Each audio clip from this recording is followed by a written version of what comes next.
In early 2006, a light aircraft flew across the north coast of Anglesey on an aerial survey of the island. Then the photographer spotted something strange and took this photo. It revealed a massive earthwork about the length of 2 football pitches. Until then, no one knew there was anything here except a few lumps and bumps. But what makes this even more intriguing is its location. In a landscape rich in archaeology, and on an island that was once home to one of history's most mysterious groups, accused of magical rituals, human sacrifice, even cannibalism, the Druids. So what exactly is this strange earthwork? As usual, we've got just 3 days to find out.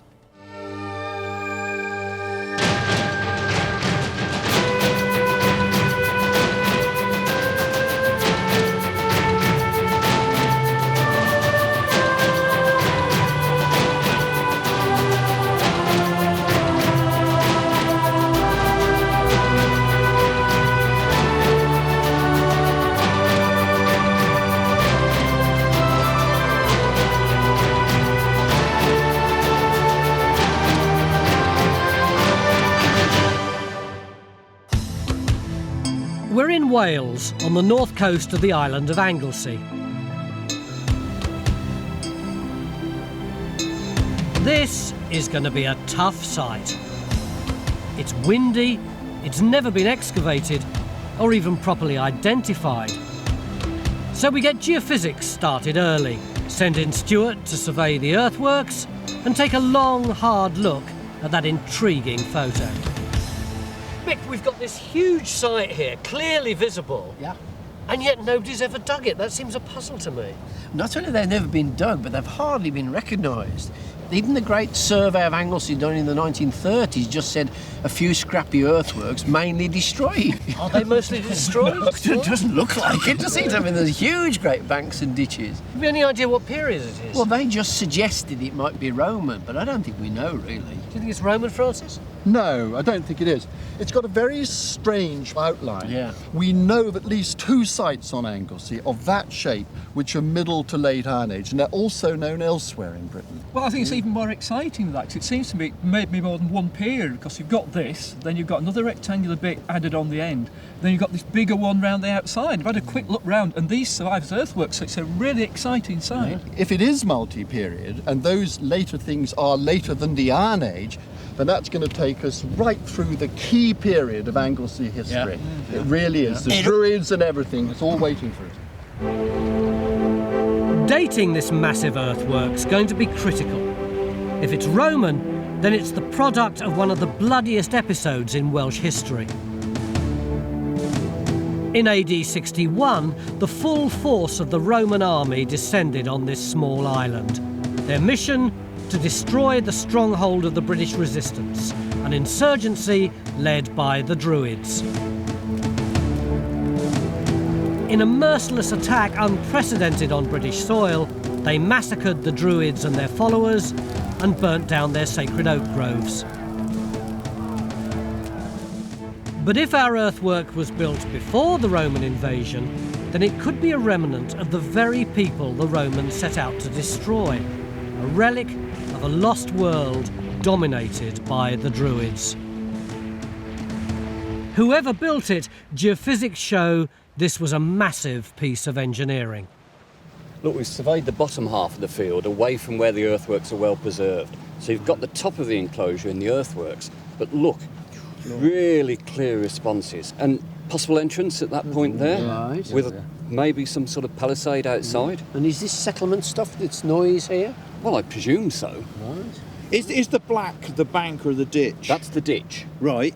So coming round and forming a complete circuit. Well, that gives us some obvious targets, doesn't it? What, 4x5, 5x5 on Something that like that, entrance, yeah. and what, probably a similar size area in the middle? Yeah. Yeah. So we put in 3 trenches over the large rectangular feature. Phil opens a trench over what looks like the entrance. Matt looks inside the rectangle in the hope of finding evidence of settlement. And Bridge opens a trench across what Mick thinks might be a stone rampart. we'll have 2 bucket widths from there, that side of that line. Go, let's do it. The relentless elements have made the ground bone dry. Digging's going to be tough. Now it's going to start raining. Look at that damn rain coming over here. Look at that. And it's about to get even tougher. We're in for summer. You're in the best place. Yeah, I know he is.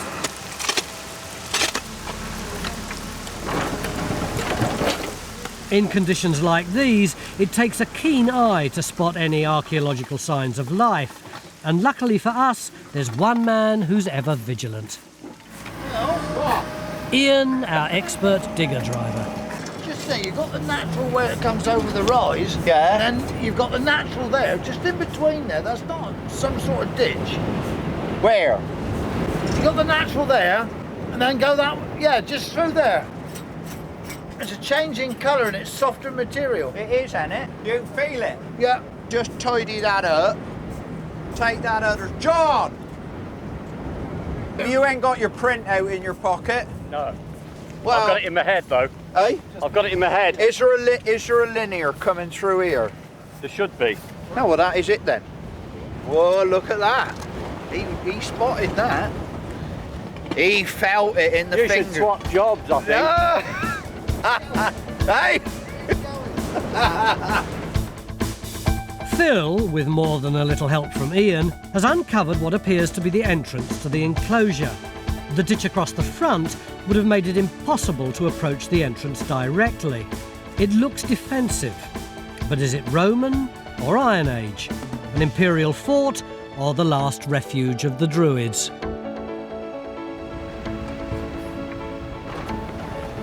I know we've got evidence of Iron Age celts in this part of the country, but do we actually have tangible evidence of Druids? If you go over to another corner of the island, to RAF Valley Anglesey, back in the 1940s, workmen, not archaeologists, discovered in the peat, where there had once been a lake, close on 150 objects of iron and bronze. And we have some replica examples here and some images. This image of a bronze decorative plaque. Think of this as the Mercedes-Benz sign on the front of your fancy car, but put this on the front of your wagon or chariot. And the question is, who was directing the dumping, now let's use a better word, deposition, gifting of these objects, including swords? They'd been bent and broken before they were thrown into the lake. Who was doing that? So this is what Francis would call ritual deposition, just like you have on your own site at Flag Fen over in Cambridgeshire. Yes, absolutely. This is one of the classic ritual sites. Throughout Britain and Europe, you have deposition of offerings into bogs and wet places. It is a religious activity, and it's only towards the end of that period, in the last 3 or so centuries, that it actually gets attributed to the Druids. They were the blokes doing the stuff. Nevertheless, it does seem frustrating, doesn't it, that given the wealth of archaeology that there is around, we haven't found any kind of Druidic temple or tangible representations of Druidic practice.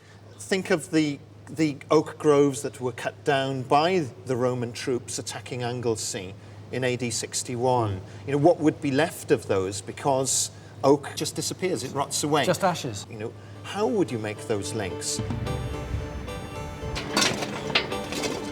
We want to discover whether the earthwork belongs to this complex Iron Age Druid culture, or whether it's a Roman fort built to suppress the local population.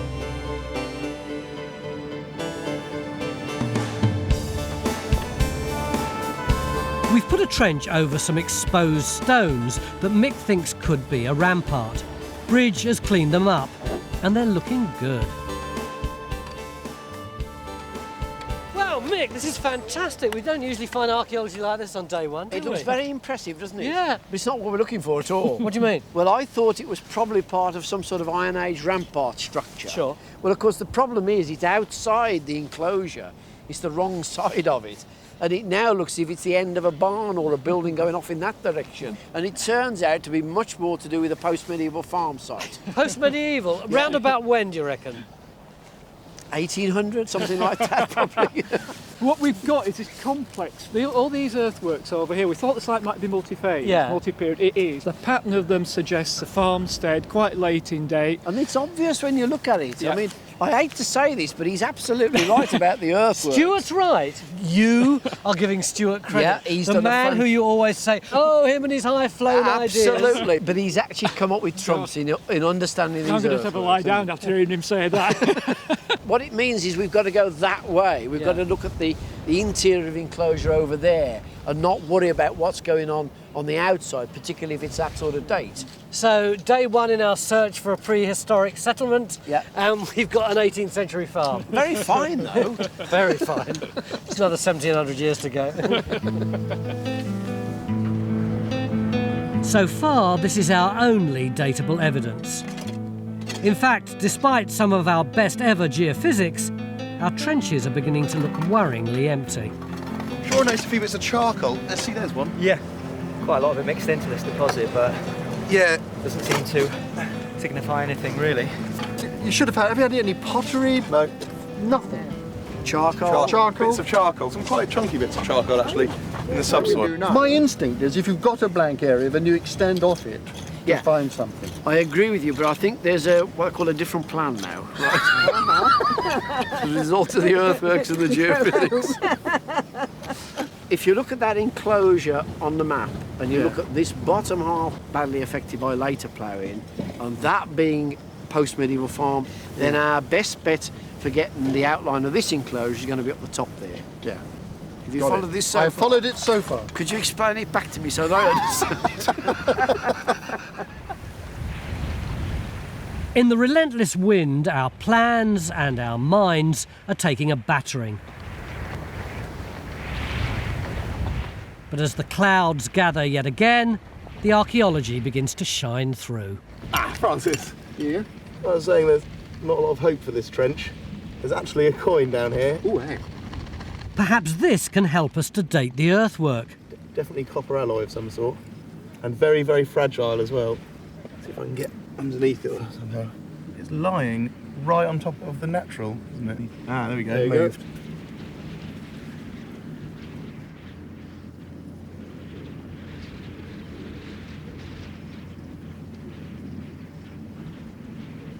That extremely.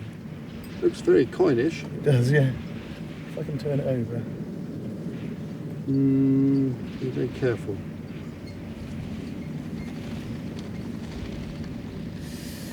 Ooh, So we know we've got a coin. We know it's made of copper, some kind of copper alloy, and that's about as much as I can tell from it. I think conservation, no? Yep, call Bridget. Call Bridget. 999. And it looks like Bridge is going to be busy. Mick, come and have a look at this.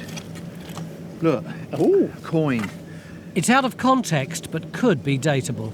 Now that's come off that spoil tip over there. And that looks to me like something early Roman rather than later, doesn't it? Exactly. So, I mean, any dating evidence for this site is going to be important, isn't it? That's right. But I mean, if we're trying to prove some link between the local Iron Age people and the arrival of the Romans, an early Roman coin is absolutely spot on. Absolutely. That's great. So we send both coins off to Bridge. But even if we can date them on their own and out of context, they can't tell us whether this was a Roman fort or an Iron Age enclosure. And in Matt's trench, there's no sign of settlement, nothing that can help tell us whether the earthwork was built before or after the bloody invasion. So we've put it to bed and opened a new one over the bank and ditch. Hold on for 1 second, Ian. Have a quick. If we can find the bottom of the ditch, it could contain finds that'll help us discover when it was dug. Follow this edge. Is that the ditch fill? Is that a proper edge? I think the ditch fill is really soft, and actually, this is fairly soft, but I'm hitting much more stones. In fact, you can see them and hear them, in fact. Yeah. Like Matt, Bridge has found the edges of the ditch, but not the bottom.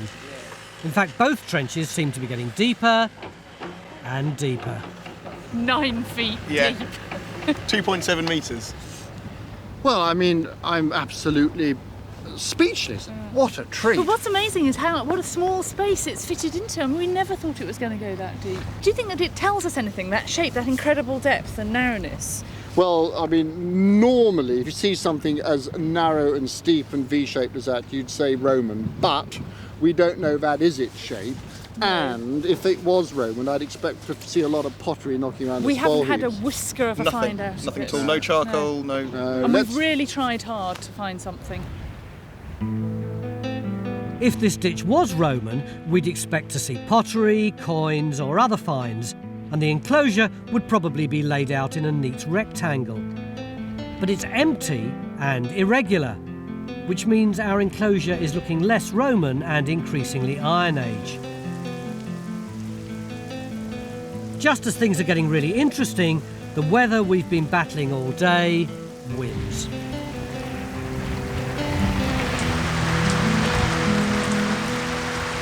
As you can see, the weather's turned really grim on us and everybody's been sent home, but it's been a fantastic day. This is what we came here to look at. Sorry, the rain's tipping down on it. These huge earthworks. But look what Geophysics has discovered. That whole field is jam-packed full of archaeology. There's our farm here, which we think is 18th century, but look at this great big curve, which the archaeologists are saying they're pretty sure is prehistoric. And of course there's this massive earthwork, and Francis is still saying that he's convinced that it's Iron Age. I think it's something to do with the size of the ditches. So tomorrow what we want to do is get down deep into the heart of it and see if we can find out something about the people who lived there, because if they were Iron Age, then they would have been the people who were here at that extraordinary moment when the Romans first arrived in Anglesey.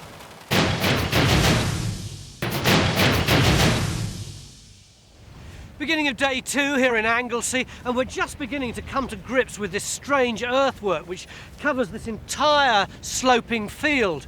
Yesterday we found a big ditch which Francis swears is Iron Age, and if he's right that would be great, because it would mean that the people who lived here would have practiced the Druidic religion and would have witnessed the horrible cataclysmic events that occurred when the Romans invaded. Except, Francis, having said all that, we haven't got any proof at all that this ditch is Iron Age, have we? No, and I don't expect to get much. Great. But Tony, you don't get Iron Age pottery in this part of the world. Yeah. The depth of the ditch is fine. I'm quite relaxed about that. What about the shape of it? Does that help you at all? Yeah, that's fine. I mean, there are a number of examples of that shaped enclosure around sort of farmsteads in this part of the world. So It's not actually rectangular, is it? Well, no, I mean, I think that's the point, though. It's not as if it's been laid out carefully, is it? It's a rock square. So what might that imply? I would guess it's more native than Roman. No Roman army has come along with textbooks and measures, have they? No, that's right, that's right.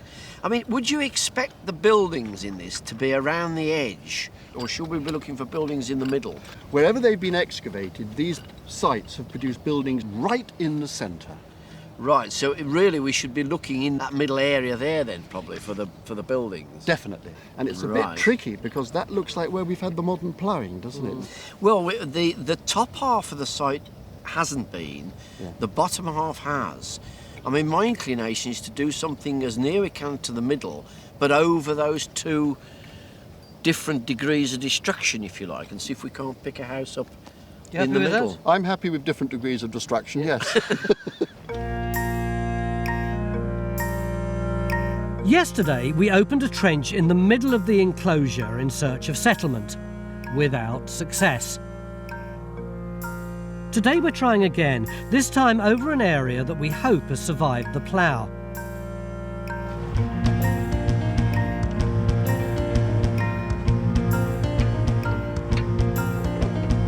And while we look for signs of Iron Age life inside the enclosure, Stuart thinks there might be clues outside.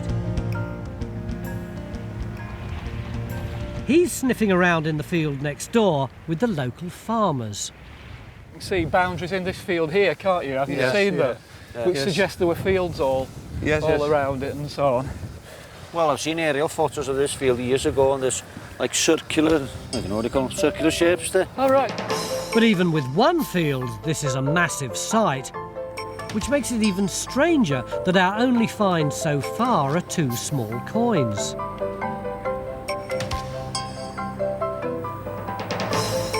See, it's just breaking down that dirt nicely, but it's... Yeah, that's fantastic. Can you see that well on the monitor? Yeah, I can. Is that Phil's Roman coin? Apparently, yes. Why are you laughing? Well, we've been slaving away at it and we can't work out whether it is or not. I'm feeling very dubious about the whole thing at the moment, I must admit. Dubious about what? Well, I just can't find any decoration on it whatsoever. There doesn't seem to be any die or stamp on it that is likely to be found on a coin. With the microscope failing to shed any light on the archaeology, Stuart and Mick take the opposite approach. They've gone up in the chopper to look at the bigger picture. Look, in that field over there. I mean, this is absolutely... just as we're flying round, I can hardly take my eyes off all these field systems that you can see in the fields around. It seems the farmers were spot on about the shapes in the field next door. There's circular features, I can see field bound. I see a trackway or a droveway going down there, which is what you'd expect. I mean, what it does show is that the enclosure that we've got is at the heart of a very active prehistoric Roman period landscape. It's not sitting by itself, is it?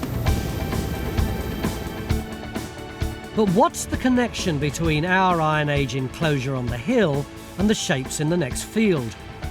We're sending in geophys to have a look and extending our search for the people who built this earthwork even further. Which might not be such a bad idea, because back in our enclosure we're struggling to find any trace of them. We've widened Matt's trench over the deep ditch so we can get down and dig it out by hand. And Phil's still plugging away at the entrance. But so far, they're both empty. The only trench with any finds is Bridges. We've got a lot of charcoal flecks, there's a lot of degraded stone, and we've got a lot of animal bone, really big ribs. It sounds promising. Right, so that sort of size. That sounds to me like modern cattle. But it's not. You've got big barn, 18th century. You've got a ditch. You've probably got cattle in the area. You've got to drain it. That's why you've dug this ditch. It's just a recut of the early ditch, done probably in the 18th century. My feeling is that we're going to waste our time if we spend too much effort here. Absolutely. Okay, let's just call this a day. It's beginning to look like any evidence of the people who might have lived here has been destroyed by later farming. Any sign of any buildings then, Raksha? No, unfortunately not. It's all gone. Nothing at all? No, this is all natural. Really? And it's the same story in Rakshaw's trench in the middle of the enclosure. If you see here, there's ridge and furrow coming all the way through. So it must have been ploughed away. There's no structures or anything. What about joining it up with the trench over there? Do you think we could actually take a strip that goes right up that far? I think it's always an advantage to join things up, isn't it? Yeah, can do. Gives us a much better chance of finding something. Yeah. The almost total absence of finds is puzzling. There's plenty of activity on the geophys, but nothing in the ground.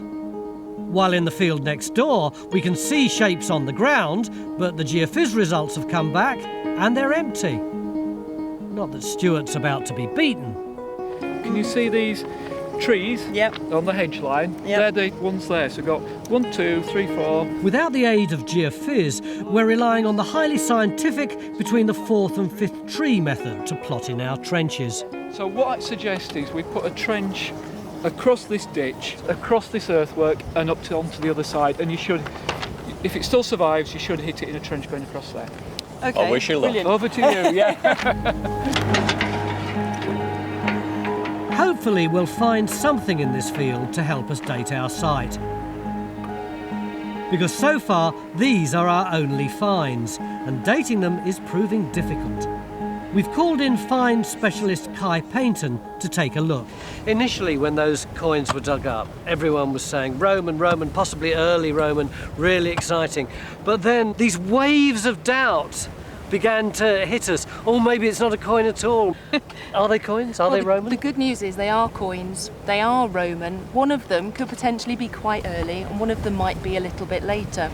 This one here, looking at the size and what it's made of, this looks like it's what they call a sestertius, which could be as early as 1st century, maybe even a little bit earlier. But this one, I mean, it's in grotty condition, but it looks like a coin called an ass, so it's a grotty ass. and it's made of some kind of a very coppery alloy, which is why it's sort of blue in the middle.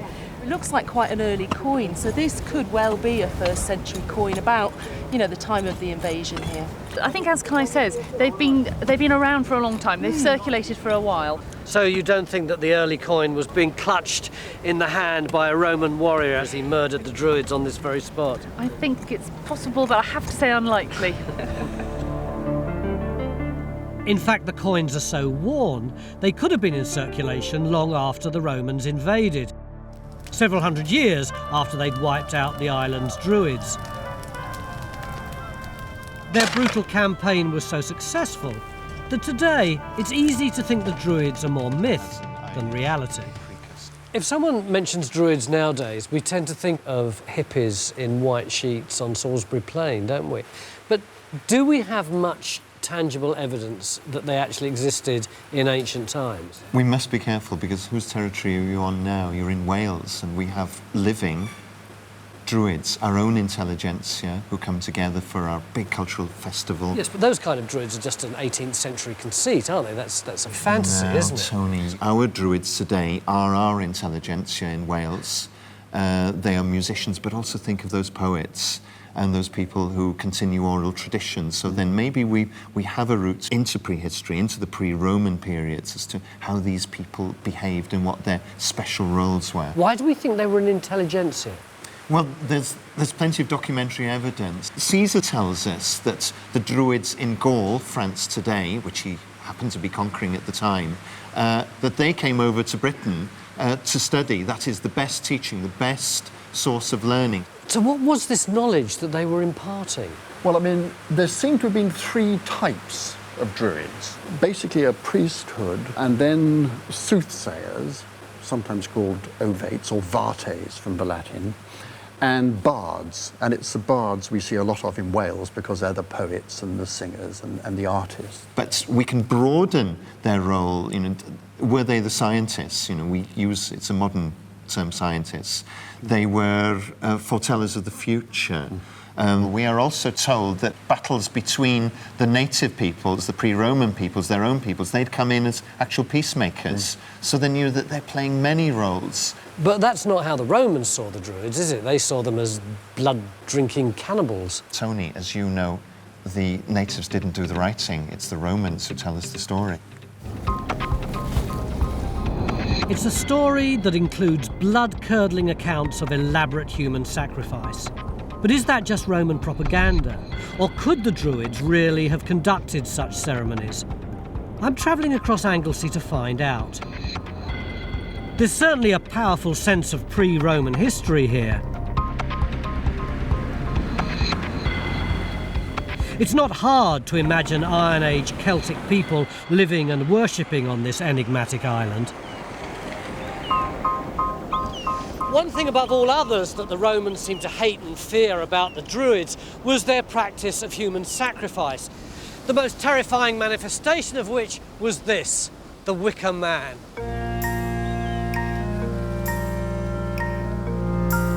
Roman historians claim the Druids built giant wicker effigies in the shape of a man, caged sacrificial victims inside, and burnt them to the ground.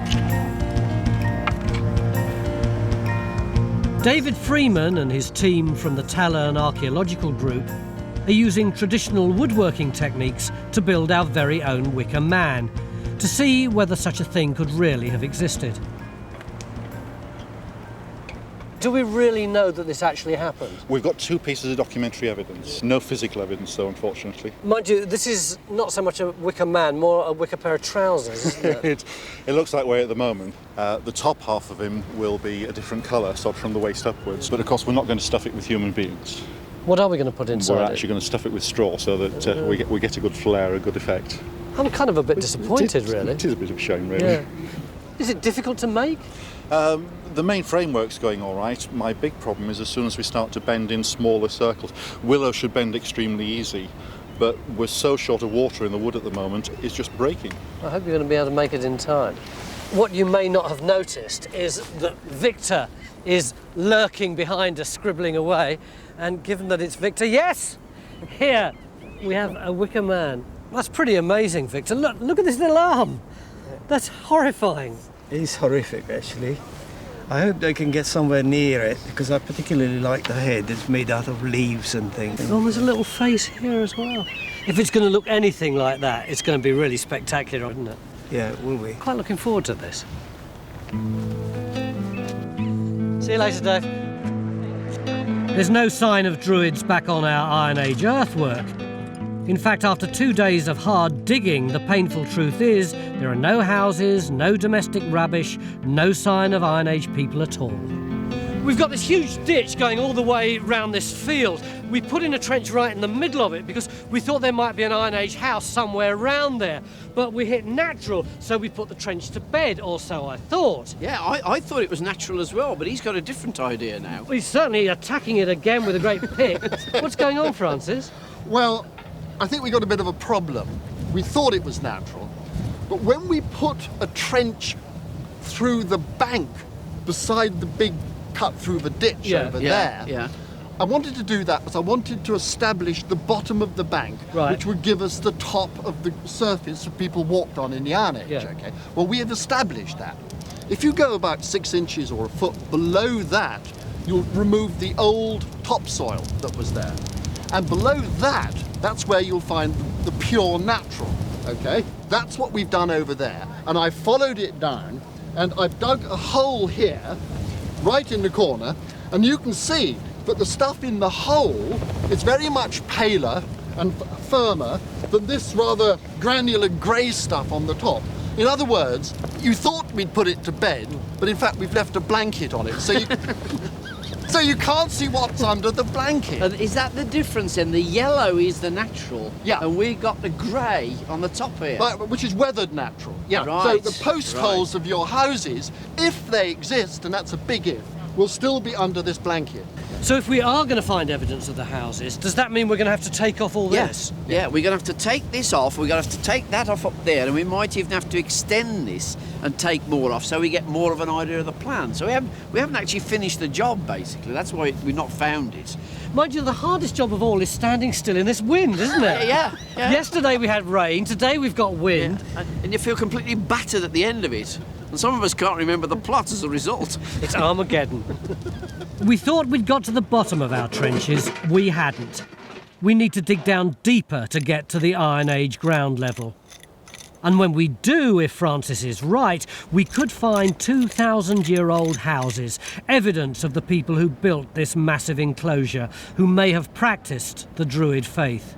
There's 1 day left, and everything to play for.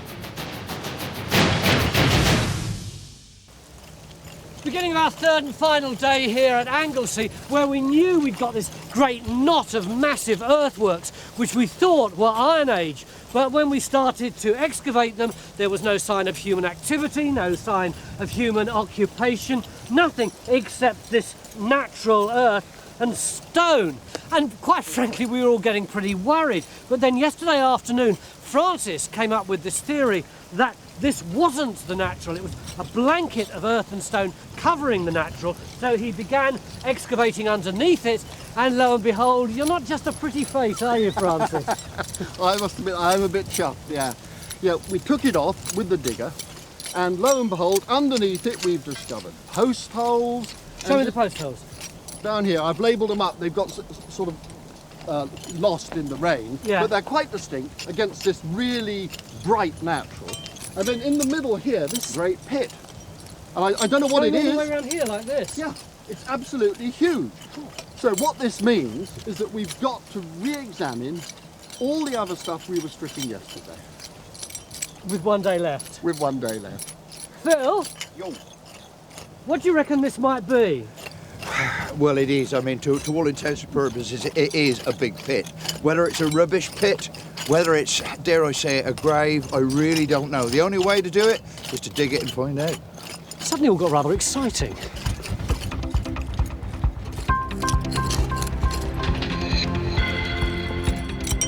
Sealed beneath a blanket of earth with a Roman coin on top, we can be confident these features date to before the Roman invasion, even if we're not entirely sure what they are yet.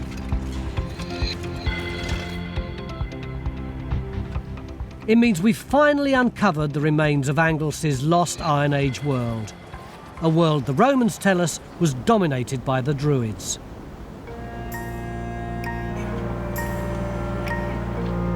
They claim the Druids burnt sacrificial victims inside giant wicker effigies.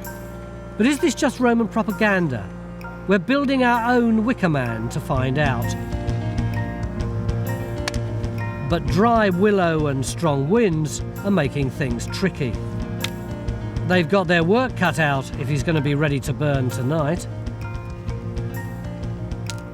And back inside our Iron Age enclosure, the race is on to make sense of our pit. Francis, what do you reckon this is? I mean, it's got good edges there, it seems, but the fill is so extraordinarily dry, stony and loose. You know, it's not what you would expect from a pit of this sort of size where you might be hoping for all sorts of burials or whatever. Well, exactly. I mean, I'm half expecting to find a sheep's head with a modern ear tag in it, aren't you? Well, yes, but on the other hand, the surface that was above it didn't show any sign of disturbance. No, it was sealed, wasn't it? Yeah. It's the strangest thing. In the field next door, we're investigating a series of shapes Stuart and Mick spotted from the air. We've put in 3 trenches and discovered a network of ditches. So you think all of this is probably fields and agriculture then, do you? I think we've got to go back to that agricultural idea and keeping animals here and paddocks and pens, that kind of thing, and just no evidence of settlement whatsoever. So it's a landscape around our main settlement then? That's what it seems most likely. Okay. With a vast network of fields and a massive, strategically placed hilltop enclosure, this was more than just a simple farm. Whoever controlled it must have been a powerful chief. So with time running out, we concentrate all our resources on the main enclosure. Everyone, that is, except Henry. He's wandered down to a boggy area in the valley to take a core of soil. The grey stuff at the bottom is 2,000-year-old mud. It's a sign that in the Iron Age, this bog was a lake. This is so typical of you. On day 1, you prowled around the site. On day 2, you moved into the next field, and now we're, 200 metres away in the middle of a bog? Yes, it's all about landscape context, Tony. I keep banging on about it, but knowing something about a site isn't sufficient in itself unless you know something about the landscape that site lived within and how it developed. And where we've walked to down here doesn't particularly look like it to you perhaps, but this was a large lake here in prehistory. So what do you think the relationship would have been between the lake and the people who lived up there? Well, there's 2 relationships. One is very practical. One is supply of water. And from the crop marks, we do have evidence now in the field where Bridget's digging of a trackway which actually leads down from the fields towards this bog. They're bringing animals down to water them. So that's very practical. But of course, the other is ritual. Once you get into prehistory, that awful word, but we do know that lakes and bogs become areas where in prehistory people are depositing votive offerings, metal work. So they're actually chucking it into the lake? That's right. These are really are special places in prehistory. So there might still be Iron Age objects in this bog that were cast in 2,000 years ago? I think that's the case. We're not going to be able to dig it, are we? No, I mean, it's actually very large. There's no way you'd even attempt to dig something like this. We'll let it lie.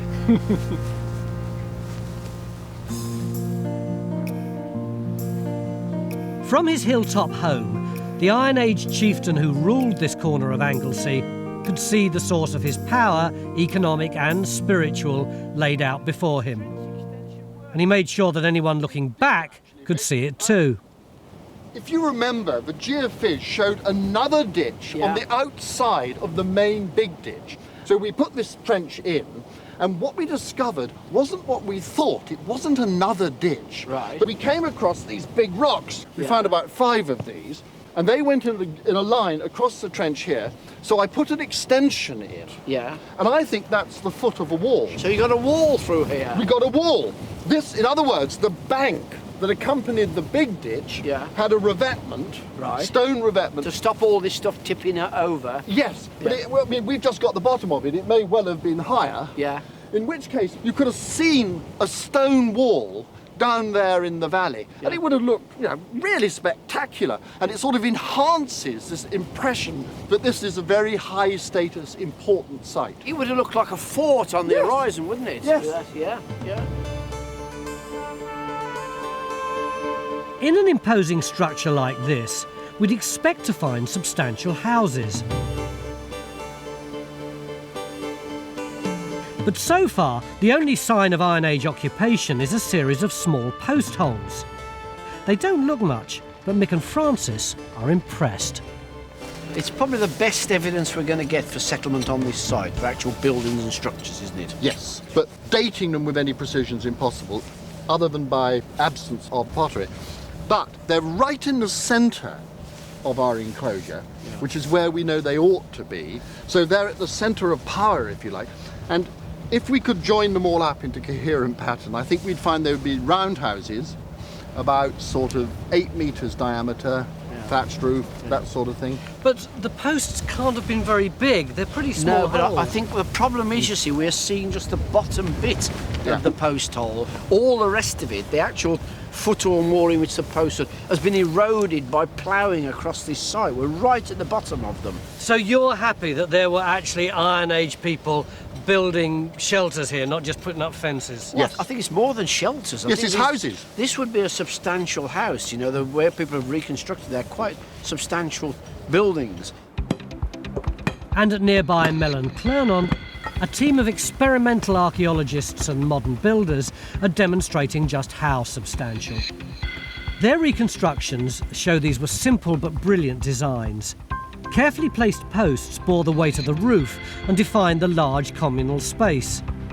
And a thatched roof would have kept out the very worst Welsh weather. It was the perfect house for this hill, a substantial, weatherproof home fit for even the most powerful chieftain. So is the mysterious pit next door another part of this domestic picture? Is that going down? That's going down? Yeah. Even Francis wouldn't get this excited about a rubbish pit. Oh, this is looking good. Yeah. But hang on, I see another of these yellowy stones just under there. There. Right, so what it looks like then, Francis, is a kiss. So it'll be a little grave, possibly, lined with stone. And probably, what, Bronze Age, early Bronze Could be. Age? Well, it certainly is of appropriate size and shape for a crouched inhumation. If you know so much about it, do you really want me to bother and dig it?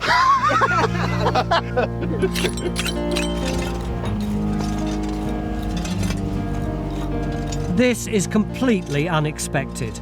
Looking for signs of Iron Age settlement, it seems we found a Bronze Age grave, not 2, but 4,000 years old.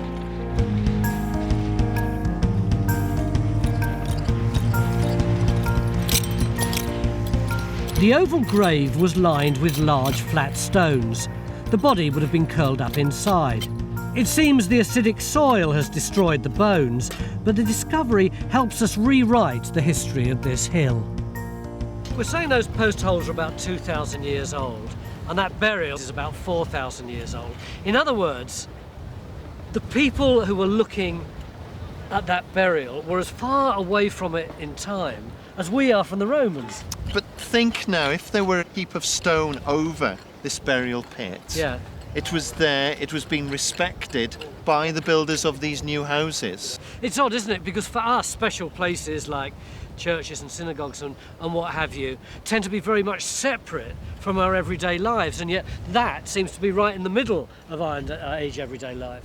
But then, as we all know, the landscape has changed and the way we read the landscape has changed. And I think we've lost so much meaning in terms of, you know, the specialness of the hill, the ancestors who have worked this land for millennia. And that's the mindset, I believe, that these people had.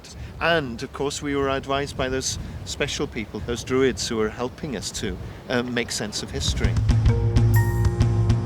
3 days ago, this earthwork was almost unheard of. One of the few clues to its existence was a photograph. Now we've uncovered 4,000 years of history on this Welsh hillside. It begins with one person, buried but not forgotten. Because 2,000 years later, this hill was still a special place, the power base for an important chieftain. It gave him a link to the past, shelter, food, even a sacred lake. He had it all. And then the Romans arrived. Life on Anglesey and on this hill changed forever. The curiously empty ditches suggest wind and rain began to fill them with earth soon after the invasion. The roundhouse post holes were covered by a blanket of soil and a Roman coin dropped on top. It seems the chief and his people vanished and the once mighty earthwork was abandoned. The roundhouses fell into disrepair or were even demolished, and the terrifying events of the Roman invasion were hidden beneath gentle pasture. This exposed hill bears witness to the island's darkest hour.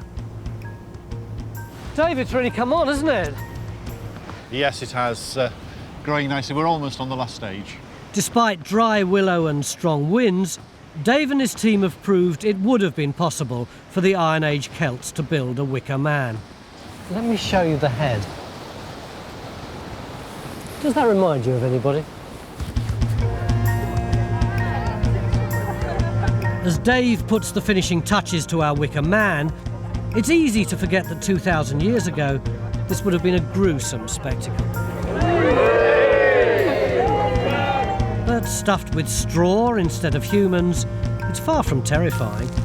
In fact, it feels strangely familiar. Drink to you, mate. Phil certainly seems to be feeling a connection.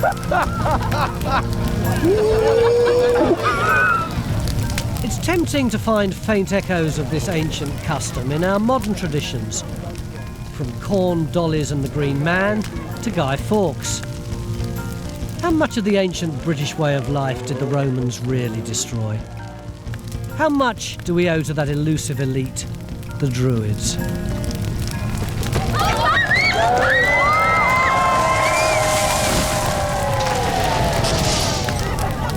It's a bit like Phil, he usually falls over at this stage in the evening. Cat's still unscathed though.